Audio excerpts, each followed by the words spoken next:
Okay. Hello. Today we're here to talk about the momentous Supreme Court decision that upheld Obamacare. The decision was written by Justice Roberts, who is also the swing vote in the case.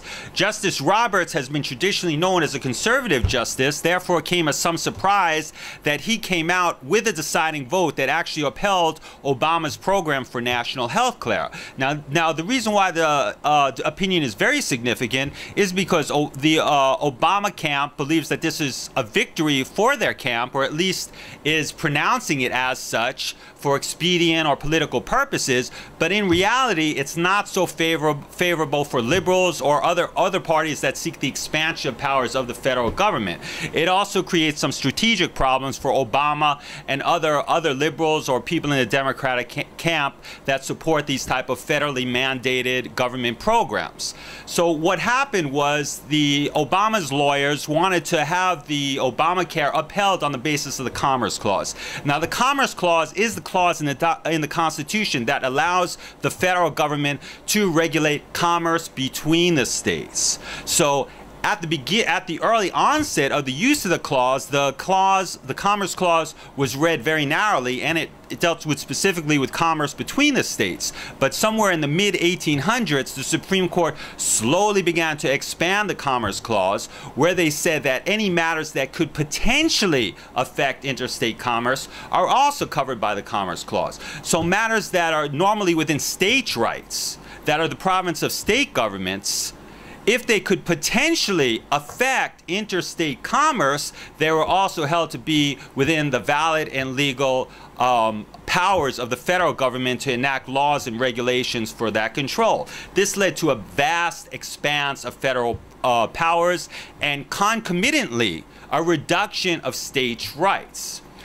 So what Roberts did is he stated that although he agrees with the decision of the split court, the four members that believed in Obamacare and believed that it could be upheld under the Commerce Clause, he stated that his rationale, his reasoning for upholding Obamacare as constitutional was not based on the Commerce Clause. He stated that his reasoning was that Obamacare can be upheld on the inherent rights to taxation of Congress under the Constitution.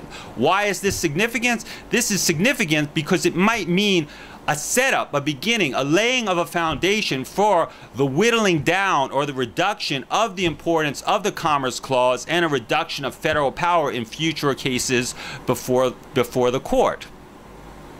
The Taxation Clause of the Congress allows Congress to tax certain activities as long as they meet the requirements of taxation.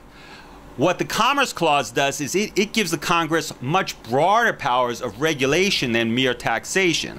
So what Roberts' decision means is that somebody that doesn't opt into the direct payment program, payer program of Obamacare could be fined on the basis of taxation, but not as a pure penalty that derives directly from the Commerce Clause.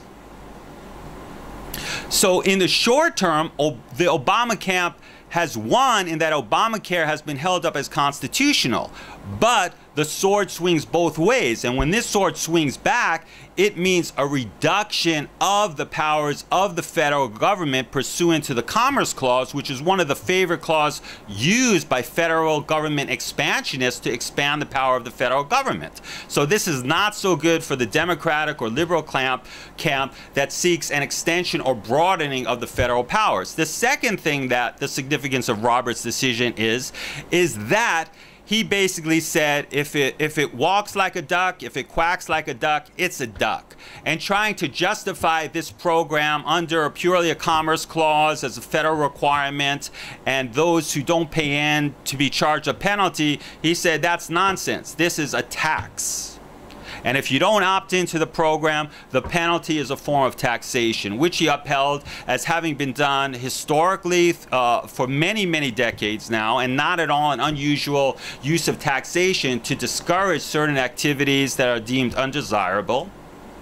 But it also exposes the public relations campaign of the Obama camp in claiming that they don't intend to increase taxes for middle-class families. So what this does is this creates ammunition for his opponents, the Romney camp, the Republican Party, to assert that by virtue of this decision, Obama has enacted one of the greatest increases in taxation in recent history. That's all for today. Thank you for watching. Save the Constitution.